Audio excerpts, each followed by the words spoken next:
Shalom a todos. En el video de hoy vamos a comentar acerca de una obra muy significativa. Hago referencia a este libro magnífico que es una obra de alto nivel académico escrita por el profesor Jeremy Cohen de la Universidad de Tel Aviv en Israel, donde este libro, que lleva como nombre Los frailes y los judíos, la evolución del pensamiento medieval antijudío, o en este caso antijudaísmo, teniendo presente desde que el profesor Jeremy Cohen, un historiador, menciona, o sus escritos muestran claramente la evolución del pensamiento antijudío, comenzando por o culpando específicamente a las órdenes de los frailes, en especial a los franciscanos y los dominicos, donde, según establece él, una serie de análisis de los textos y un análisis cronológico de los hechos históricos, muestra claramente cómo va a ser a través del pensamiento de las órdenes de estos frailes, son los que van a más tarde a desarrollar este pensamiento de antijudaísmo, de ataque a la comunidad judía. Va incluso directamente a proporcionar luego el origen de la Inquisición, el pensamiento ideológico de la Inquisición, y luego, por supuesto, la expulsión definitiva de las comunidades judías, tanto de Inglaterra, de Francia, de España, Portugal, etc. Por tanto, todos estos orígenes tienen como base el pensamiento de las diferentes escuelas de los frailes, en este caso específicamente los franciscanos y los dominicos. El profesor Jeremy Cohen, en su libro, primeramente lo divide en tres secciones. La primera parte, donde él habla acerca de todo el contexto histórico antes de la aparición de estas órdenes y de los diferentes pensamientos que van a ocurrir más tarde, de primeramente pasar desde la más alta élite de la iglesia a las masas, porque va a ser todo, en este caso, gracias a la labor de estas órdenes de los franciscanos y los dominicos. Primeramente, la primera parte del libro habla acerca de cómo surgen estas órdenes, habla acerca de San Francisco de Asís, en este caso el fundador de los franciscanos, y habla de San Dominico, o Saint Dominic, como el que va, en este caso, a desarrollar luego la orden de los dominicos, donde luego también se conoce como la orden de los predicadores, porque son una serie de frailes que se dedican a estudiar constantemente y llegan con este furor de salir a predicar según ellos y de hablar con la gente, porque tienen primeramente una misión urgente, el fin viene, no hay demora, y primeramente hay un ataque directo contra toda ideología que no esté de acuerdo a la teología de la iglesia, y se comienza a perseguir a los cristianos herejes, y luego una serie de ataques al pensamiento judío. Por supuesto, si se persigue al cristiano, pues más tarde se va a perseguir al judío, porque va a cuestionarse el hecho de que si el judío tiene derecho a vivir o habitar dentro de una sociedad cristiana. Toda Europa mayormente estaba, en este caso,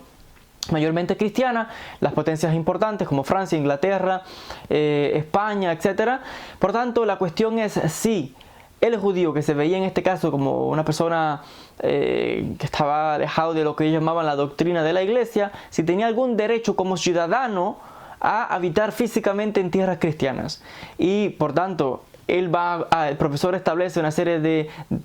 de pruebas, diferentes textos y escritos, donde él establece de que precisamente este tipo de ideología cuestiona la existencia del judío dentro de la sociedad cristiana, y de ahí es que más tarde va a ocurrir lo que se llaman las expulsiones. Por tanto, al encontrar que no hay ninguna justificación teológica para que el judío habite dentro de una sociedad donde en la antigüedad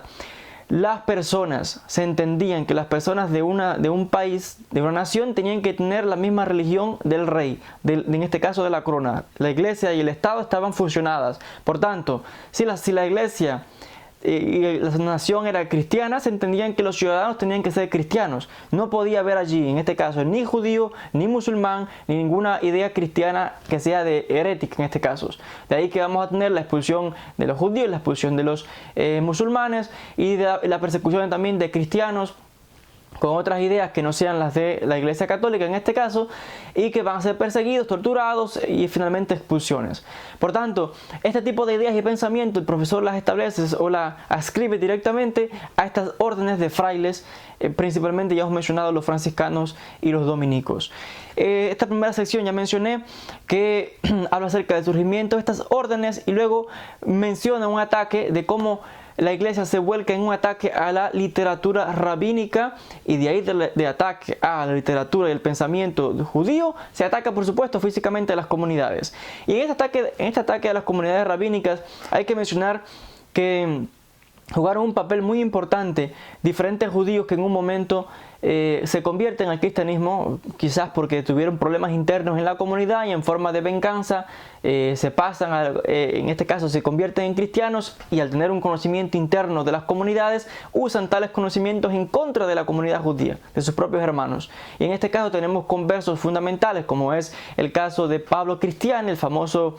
judío que luego va a debatir al gran rabino Nachmanides en la famosa disputa de Barcelona. Tenemos otros como Raimundo Martini, Nicolás Donin en Francia y otros tantos que van luego a utilizar este tipo de conocimiento o tácticas para atacar a la comunidad judía. Y va a ser precisamente, lamentablemente, este tipo de orígenes contra o ataque contra la literatura rabínica, la literatura en este caso del pensamiento judío, va a desarrollarse de acuerdo a la tesis del profesor Cohen, debido a un problema interno que surge dentro de la comunidad judía, y es el hecho de lo que se llama las controversias de maimonidianas o contra el pensamiento de Maimónides. Va a haber ciertos rabinos y ciertos líderes de las diferentes comunidades judías que van a atacar a la literatura de Maimónides, en especial sus obras filosóficas, en este caso la Guía de los Perplejos, y también se va a atacar a su obra maestra grande en cuanto a Halajá, Mishneh Torah. Y específicamente se va a atacar aquellos libros que tienen carácter filosófico, porque de acuerdo a estos rabinos, especialmente el rabino Shlomo ben Abraham de Montpellier en Francia, que va a hacer, en este caso, tener un papel fundamental en el ataque a los libros de Maimónides, que van a conducir más tarde a la quema de los libros de Maimónides, y de ahí más tarde se va a desencadenar un ataque al pensamiento judío, en especial luego va a desencadenar en la quema del Talmud en el año 1242. Por tanto, ¿qué va a ocurrir dentro de la comunidad judía? Este rabino, Rabí Salomón ben Abraham de Montpellier, se va a oponer fuertemente a las obras de Maimónides en este caso, y va en este caso a buscar apoyo en diferentes comunidades para que prohíban los libros de Maimónides, que se establezcan ciertos edictos de parte de los rabinos de las diferentes comunidades, a que se persiga y se prohíba el estudio de las obras de Maimónides, en este caso el pensamiento filosófico. Y vamos a tener que Rabí Salomón ben Abraham va a buscar apoyo en las comunidades judías Ashkenazi del norte de Francia, y al parecer con cierto éxito algunos rabinos y ciertas comunidades del norte de Francia le dan su apoyo y establecen ciertas cartas prohibiendo las obras de Maimónides. Pero cuando Rabí Salomón intenta hacer lo mismo en Sefarad y en Provencia primeramente, y también en Sefarad, en España se encuentra oposición. Los rabinos de España apoyan a Maimónides, y cuando en este caso Rabí Salomón regresa a Francia derrotado y lleno de furia porque no encuentra el apoyo que buscaba en las comunidades de Sefarad de España. Por tanto, esto va a causar que, de acuerdo a ciertas fuentes, tenemos escritos que nos dicen de que él, al no encontrar este apoyo en las comunidades de España, y que más bien las comunidades de España apoyan las obras de Maimónides y establecen ordenanzas de que está permitido, y en este sentido Rabí Salomón va a hacer lo que no se espera que nadie haga, mucho menos un rabino, y va a las autoridades de la iglesia, que en este caso ya había surgido la Inquisición como método de persecución contra el pensamiento hereje cristiano, pero ahora él va a ciertas órdenes de la Inquisición de la iglesia y denuncia las obras de Maimónides, diciendo que allí se encuentran ciertos escritos de herejía contra las escrituras hebreas, etcétera, etcétera. Y esto causa un despertar en la iglesia, y por primera vez vamos a tener que la iglesia comienza a inmiscuirse en los asuntos internos de la comunidad judía. Anteriormente, la iglesia había dejado que las comunidades judías que habitaban en las diferentes regiones de Europa se autogobernasen a sí mismas, que tuviesen sus propias, se guiasen de acuerdo a sus propias leyes, y en este sentido no se inmiscuyen en asuntos internos de la comunidad. Pero a raíz de este problema interno que ahora este rabino lo ha llevado a las autoridades de la iglesia,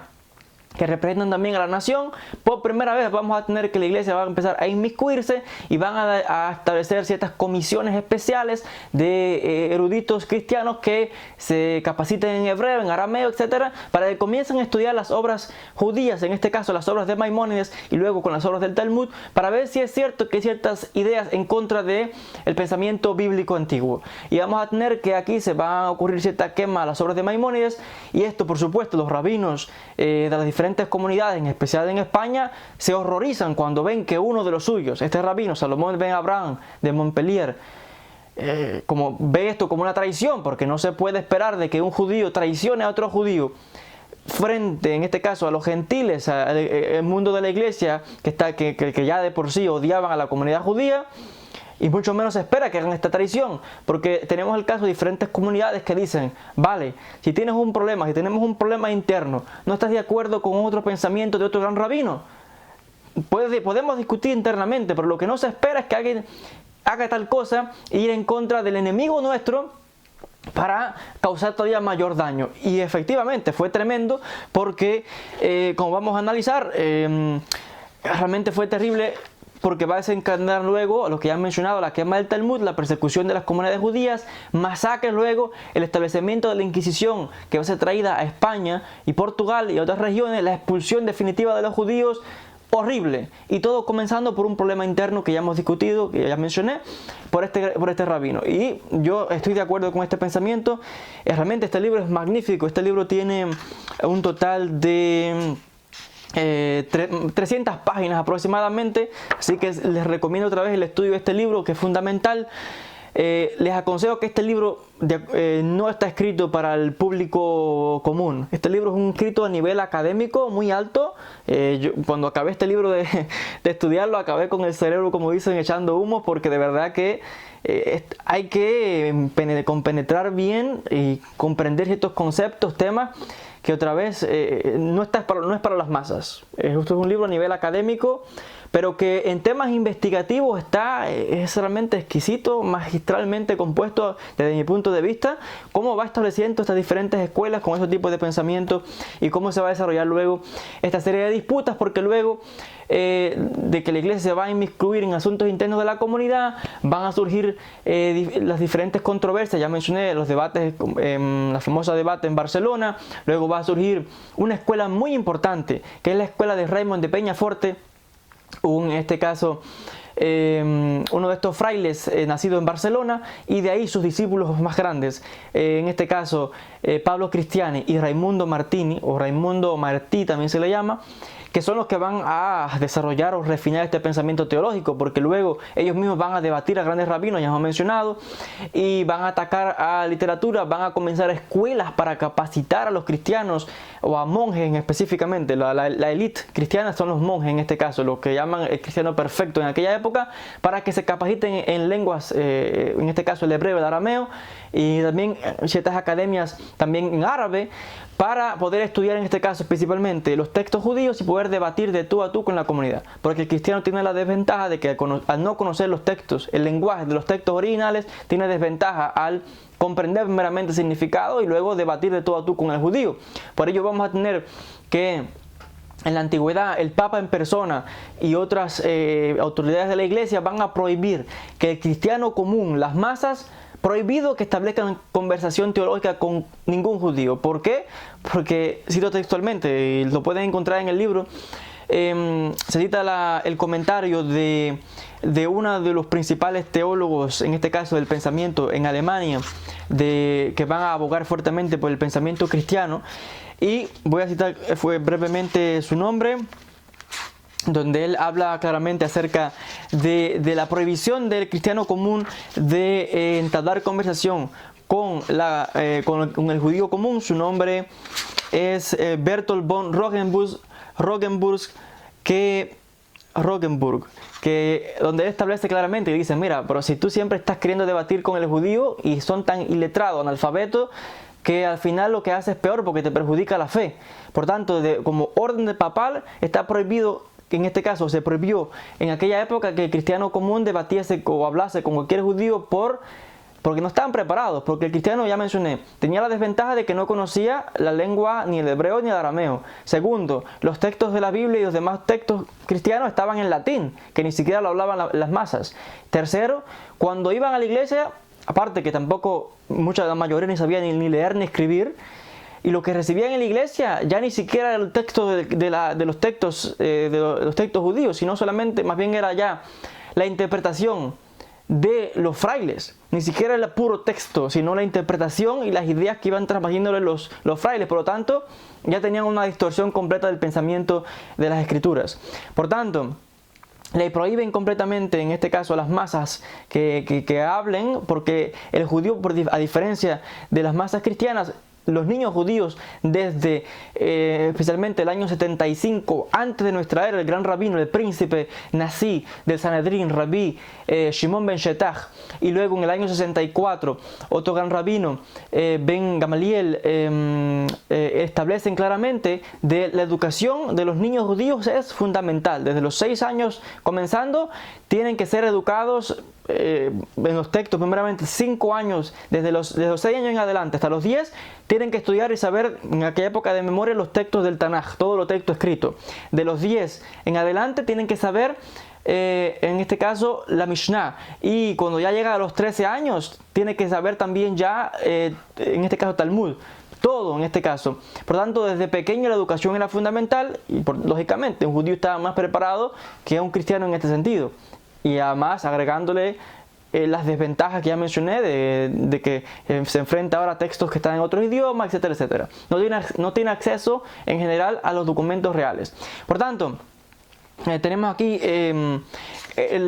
origen de este tipo de órdenes, con este tipo de ataque a la literatura judía, al pensamiento judío, la quema del Talmud. Ya mencioné en el año 1242, donde se va a quemar el Talmud. Dice que se quemaron alrededor de 20 a 24 vagones llenos de libros, unos de 10.000 a 12.000 volúmenes. 10.000 a 12.000 volúmenes. El que ha visto un tomo del Talmud sabe que es bien grandotote así, bien gordo. Imagínense 10.000 a 12.000, 20 a 24 vagones llenos que estuvieron ardiendo sin parar por un día y medio en Francia. Y de ahí muchísimo más ataque a la comunidad judía. Va a desarrollarse los frailes, que son las mentes maestras en aquella época. Comenzaron a decir, bueno, la maestría y los debates están entre la élite, pero las masas cristianas son analfabetos. Por tanto, comenzaron a crear una serie de panfletos y de teología y de estructura para llevar el conocimiento a las masas y prepararlos para los debates. Por eso quedan muchísimos debates en la época medieval, y vamos a tener de que van a organizar este tipo de doctrinas y las van a poner en un lenguaje, o las van a resumir, para que en vez de tener que la gente común se lea un montón de libros y ideas teológicas, etcétera, le dan como lo más resumido para que esté listo en 24 horas a debatir todo el tiempo con el judío. Y lo cierto es que esto es un cambio total en el pensamiento cristiano de la época, porque anteriormente a la aparición de estas órdenes, principalmente los franciscanos y los dominicos, el pensamiento de la iglesia estaba dominado grandemente por las obras de San Agustín. San Agustín es el pensamiento que va a dominar en aquella época, porque es el que va a plantear diferentes doctrinas teológicas, es el que va a venir con la idea de que los judíos están siendo castigados de estar esparcidos por todas partes del mundo, porque según ellos rechazaron a Jesús, y que le escriben la muerte de Jesús también, y vienen a decir, bueno, pero el hecho de que estén los toleramos, les permitimos que estén dentro de la sociedad cristiana, porque el hecho de que los judíos todavía siguen fuertemente apegados a lo que ellos llaman el Antiguo Testamento y a la ley antigua, que para ellos está obsoleta, ello es prueba de una confirmación de la fe cristiana, dice San Agustín, diciendo de que les permitimos que estén ahí porque si ellos son la prueba evidente de la fe cristiana, y en el final de los días ellos se van a convertir y van a aceptar la idea cristiana. Por tanto, les permitimos estar allí. Pero con la aparición de las órdenes de los frailes, esta idea va a volcarse completamente. Y además recalcando que este pensamiento de San Agustín es la mentalidad, esto y muchísimas cosas más, es la mentalidad que ha moldeado el pensamiento cristiano hoy día, también con una influencia muy grande y fundamental. Por tanto, con la aparición luego de los frailes, estas ideas van a cambiar totalmente, porque si San Agustín toleraba a las comunidades judías en Europa dentro del cristianismo, o sea, de naciones cristianas, de países cristianos, estos frailes van ahora a cuestionar la existencia, porque si dicen, a ver, pero si es que no, si rechazas a Jesús, si rechazan el Nuevo Testamento, si rechazan este tipo de ideología, por tanto, no hay sitio para ellos en Europa, y de ahí vamos a tener este tipo de pensamiento. Va a influenciar ya no solamente la élite, sino las masas, y va a influenciar, por supuesto, luego la Inquisición, una serie de ideas disparatadas y horribles contra la comunidad judía, que son sin sentido, porque vamos, que hoy ningún académico se traga todos esos cuentos, pero por supuesto en una mente de personas que eran iletradas y analfabetas, le empiezan a meter ese tipo de pensamientos, y por supuesto se creen todo aquello, y vamos a tener ese tipo de pensamiento de antisemitismo o antijudaísmo en las masas por toda Europa, y por eso no es extraño que vamos a tener diferentes persecuciones, quemas de libros. Ya hemos mencionado que primeramente se expulsa también en un momento a los judíos de Francia, se expulsa a los judíos de Inglaterra, finalmente la expulsión de los judíos de España y Portugal. Y todas estas persecuciones y incentivos que van a desarrollarse, y de este pensamiento antijudío que hasta el día de hoy prevalece, no solamente en la ideología católica de la Iglesia Católica, sino también en la mayoría de los demás grupos cristianos que se han ido desprendiendo de la madre, que es la Iglesia Católica, porque todo el pensamiento de la Iglesia de Occidente y todas las cientos de religiones que hay hoy, que hoy día se quieren distanciar y dicen, no, nosotros somos cristianos, pero no tenemos nada que ver con los católicos, vale, pero vienen todos de ahí, las mismas ideas las encontramos ahí, porque toda la base del cristianismo viene de esta iglesia madre, que son los que van a poner en su momento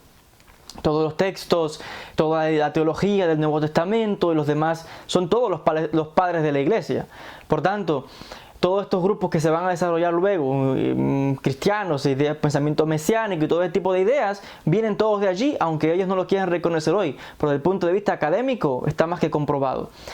El hecho es que vamos a tener que esta iglesia, ya mencioné, que persigue entonces a la comunidad por este tipo de ideas, y no encuentra sitio,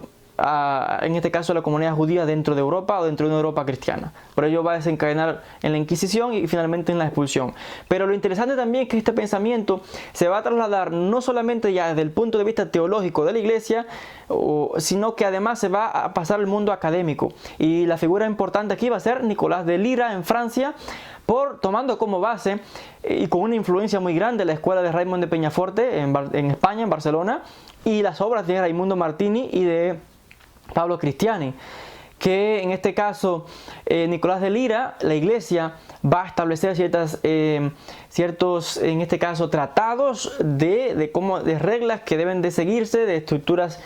teológicas, pero legales principalmente, en este sentido de cómo tratar al judío. En este caso, las prédicas que van a acontecer en la universidad, van a acontecer debates en las universidades, en este caso contra el pensamiento judío. Y lo interesante es que tenemos figuras importantes en las universidades en Francia, por ejemplo, donde luego que se han expulsado a los judíos, que ya hay cierto tiempo pasado donde ni siquiera se ve ni un judío por Francia, ni ninguna obra judía, tenemos que en las universidades todavía hay catedráticos que están debatiendo y escribiendo libros contra el judaísmo y contra la comunidad judía, sin siquiera ver un judío por toda Francia. Y es interesante, ¿no?, la influencia de estos frailes que van a desarrollar este pensamiento contra la comunidad y contra un pensamiento antijudío totalmente. Ahora, la tercera parte del libro, tal y como lo divide el profesor Cohen, es la ideología en perspectiva, o la aplicación y la significancia de este pensamiento. Y una figura importante aquí es Ramon Llull. Ramon Llull es uno de los grandes místicos cristianos de la época medieval. Ramon Llull, que también hay debates aquí, porque aunque era cristiano, hay análisis e investigaciones que muestran que venía de familia judía, que en un momento en Mallorca son convertidos al cristianismo. Y Ramon Llull, como muchos judíos que en este caso que nacen como cristianos y luego están tan compenetrados con la ideología cristiana que luego atacan a sus propios hermanos, en muchos casos sin saber ni siquiera de que tienen ascendencia judía, etcétera, etcétera. Aquí habría que analizar en profundidad la obra de Ramón Llull, pero solamente me voy a limitar a lo que presenta el profesor Cohen en su libro. El profesor Cohen claramente muestra un análisis de las obras de Ramón Llull, donde muestra este tipo de historia o cuento que él muestra para mostrar, según él no abogaba por la conversión forzada, pero sí aprobaba diferentes técnicas o métodos que, como dicen, a ver, no te cogían por el cuello a la fuerza, pero vamos, no sé, no te llevaban la cabeza, pero te ponían la espada o te ponían contra la pared. O sea, métodos que aunque no literalmente te arrastraban al bautismo, pero vamos, que te ponían en una situación de que no te quedaba de otra de convertirte. Incluso tenemos que, va a haber diferentes, Ramón Llull y entre otros van a escribir al Papa a que obligue a diferentes judíos, por ejemplo, a llevarlos a la fuerza y a adoctrinarlos en la teología cristiana, por ejemplo, para poder debatir luego, según él, de tú a tú. Porque según ellos, cuando debatían con los diferentes judíos, como que no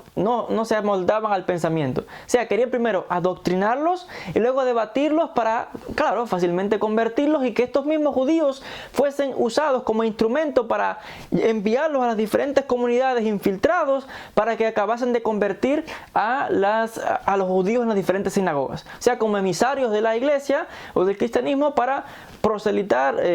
forma de proselitismo en este caso, y convertir a los mismos judíos desde adentro. Y en el caso de Ramón Llull, aunque escribe, y para mí son totalmente pensamientos de antisemitismo y de odio hacia la comunidad. Nada más hay que analizar las obras de suyas y de los demás, aunque hay que también analizarlas en el contexto histórico, porque todo el pensamiento mayormente de la iglesia en la época medieval es antijudío y va a desencadenar finalmente, como ya dije, en la expulsión de las diferentes comunidades judías de Europa. Y por supuesto un pensamiento antisemitismo total. A este respecto, Ramón Llull, aunque escribe estas obras, mayormente su enfoque está en la conversión de los musulmanes, porque también convertían a los musulmanes. Es que tenemos este tipo de ideas, yo no sé si decirle casi que de paranoia,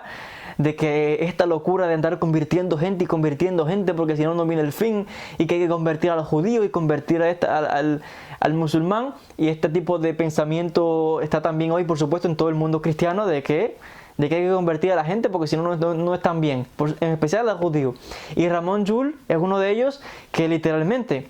se capacita en lengua árabe. Por ello digo que aunque escribe obras, en este caso atacando el pensamiento judío, al parecer no era experto, según el profesor Cohen, no era experto en hebreo ni en arameo. No digo que no tuviera nociones, pero la maestría de Ramón Llull está en el árabe y en especial su misión de ir al norte de África y convertir a los musulmanes, y esto le va a costar la vida. Y claro, porque el musulmán no es como el judío, el pobre, lo puedes zarandear de aquí a allá, lo conversiones a la fuerza y el hombre se queda tranquilo, callado, sumiso, esperando la salvación de que el Mesías venga a salvarte. Y tranquilo se queda ahí esperando una salvación. Pero el musulmán no es así. Al musulmán vas y lo atacas y lo tratas de por la fuera hacer lo que le haces al judío, y el musulmán sí te va a responder de vuelta. Si le sueltas una galleta, te devuelve para la misma galleta. Entonces, a Ramón Llull lo que le ocurre va a ser esto, que va al norte de África a querer convertir al musulmán, y allí le cuesta la vida, lo matan.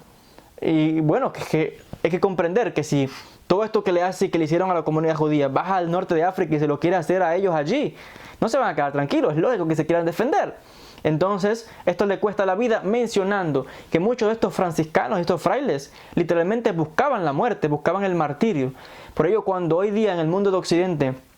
se habla o se critica que, por ejemplo, en el mundo musulmán muchas personas, o algunas personas,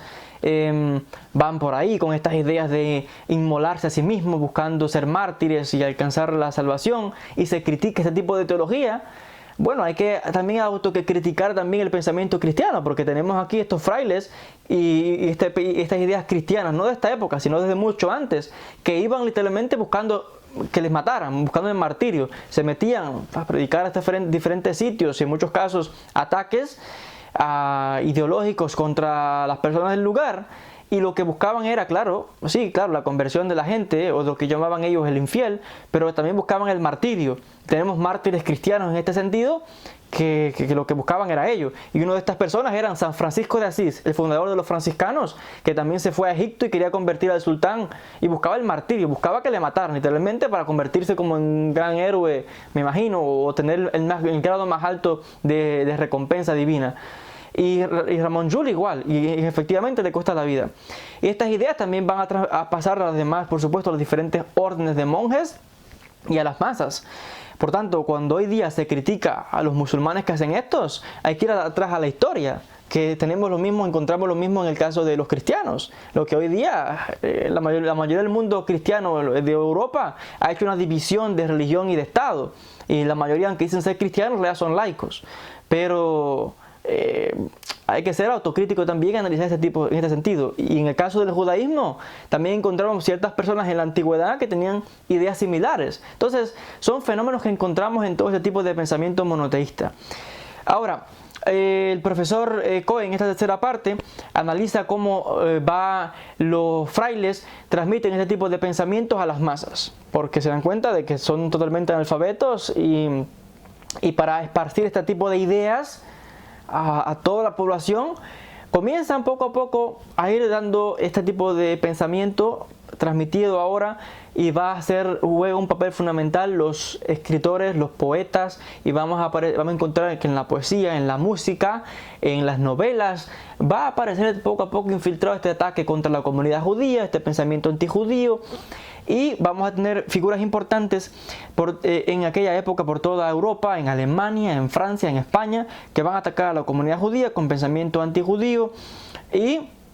vamos a tener que realmente este tipo de ideas, este tipo de pensamiento es lo que ya hemos mencionado, va a desarrollarse el pensamiento de antisemitismo que está hasta este mismo día. Porque hoy día también este tipo de ideas se han infiltrado y están, como ya mencioné, en la mayoría de las comunidades en el mundo cristiano en general. Porque aunque muchas comunidades cristianas, es verdad que hoy día, repito, no era así en la antigüedad, se han solidarizado con Israel y con el judío, al final también piensan de que el judío tiene que convertirse, y la finalidad final es convertir al judío. Entonces, esto ya hemos trazado el origen hasta estas órdenes de los franciscanos y los dominicos. Y vamos, que otra vez el libro ya mencioné más de 300 páginas. Solamente yo he mencionado aquí un resumen. Espero haber resumido por lo menos algunas de las ideas básicas y fundamentales, porque no puedo resumir 300 páginas en un vídeo cortico como este. Pero les recomiendo que aquellos que están interesados en las investigaciones académicas, en la investigación de todo este origen de los debates, de la Inquisición y de las ideas que forman la estructura del mundo cristiano, todo el mundo cristiano y mesiánico en general, porque todo viene de esa matriz, de esa raíz, está aquí. Está aquí en los doctos, en los padres de la iglesia, que son los que han fundado este pensamiento, y luego entre los franciscanos y los dominicos, y luego esta idea del antisemitismo y de la Inquisición, expulsiones, etcétera, etcétera. Por tanto, este profesor Jeremy Cohen de la Universidad de Tel Aviv hace un análisis magnífico para mí, recordando otra vez que el libro, en mi opinión, no está escrito para las masas, no está escrito para la gente común y corriente, pero eso no deja que si le quieren buscar o investigar, va a ser muy, muy provechoso, porque de verdad que está escrito en un lenguaje académico muy alto, y se van a encontrar mucho debate, mucho análisis, pero es magistral realmente. Es un análisis para mí muy grande, magistral, como cronológicamente traza todo esto, este pensamiento antimedieval, instigado principalmente desde la élite, desde las frailes, luego magistralmente lo pasan a las masas, y ataques constantes a la comunidad, en este caso también a los musulmanes. Y es interesante que ese pensamiento todavía subsiste hoy día en el mundo cristiano en general, que lamentablemente no saben de dónde viene, y viene de aquí, de esta fuente, aunque En el mundo académico hoy día nadie se traga ni se cree este tipo de ideas. Vamos, porque un académico que estudia sabe lógicamente de dónde viene todo esto y sabe que en muchos casos son manipulaciones de los textos bíblicos, manipulaciones en contra de la misma comunidad judía. Y nadie se cree estos argumentos hoy día, nadie que estudie. Pero ahora, por supuesto, en muchos casos, como suscita todavía mayormente, por ejemplo, en la Iglesia Católica, son las mismas ideas que van transmitiendo este tipo de ideologías, le transmiten al feligres en la gente que va, y tenemos todavía por eso que hoy día hay cierto antisemitismo, cierto ataque contra la comunidad judía, y ven al judío como alguien que ha sido satánico, o alguien que rechazó a Jesús, o hay que convertir al judío. Este tipo de ideas todavía está, vamos, que muy a flor de piel todavía, como dice el dicho, en toda la sociedad, en este caso del mundo occidental. Entonces, hasta aquí este vídeo. Espero que esta sugerencia otra vez, a que estudien, a que busquen esta obra que para mí es fundamental para comprender, y especialmente el pensamiento medieval, y en estudios de investigación académicos, un libro magnífico. Hasta aquí el video de hoy, gracias por la atención y nos veremos en un próximo encuentro. Gracias a todos, shalom y bendiciones.